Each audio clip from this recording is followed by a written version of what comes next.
been living in Birmingham all my life, really. Living within Handsworth with my family.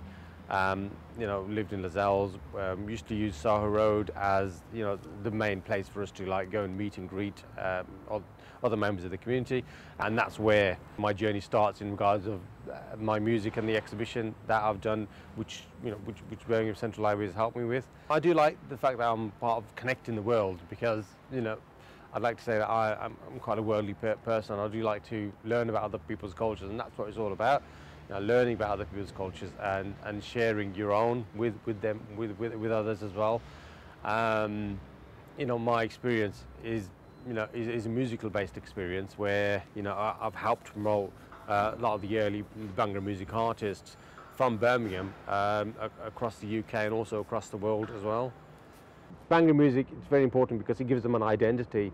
For me, it gives me kind of an identity of being British but still being Asian as well, because Bhangra music is British Asian music.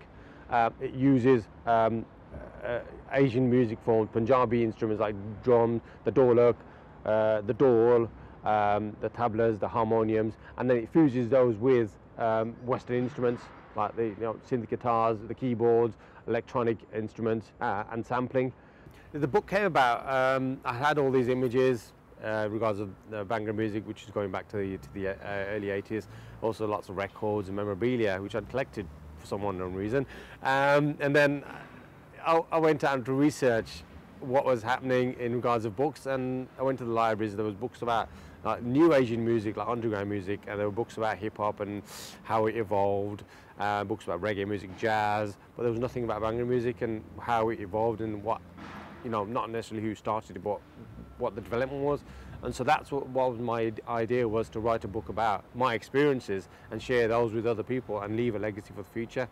And so I got involved with a company called Punch Records, gave them the idea, and then they, alongside, worked with the Birmingham Central Library to basically publish the world's first book on Bhangra music. The Bhangra archive is going to come over to the new library. I mean, and hopefully we can have the Bhangra exhibition, Soho Road to Punjab, revamped and reformatted for another exhibition in the new library as well. I mean, that'll be quite an exciting thing, and obviously with the theatre we can then have events, and we can also have readings from the book, and also people to come in to speak about that book and also their own experiences of Bhangra music. To have something like the new Birmingham Library is great. I mean, for me, looking from outside, it is like an amazing big Pandora's box, like a big chocolate box, and I can't wait to get inside it to see what is, because there's going to be something in there for everybody.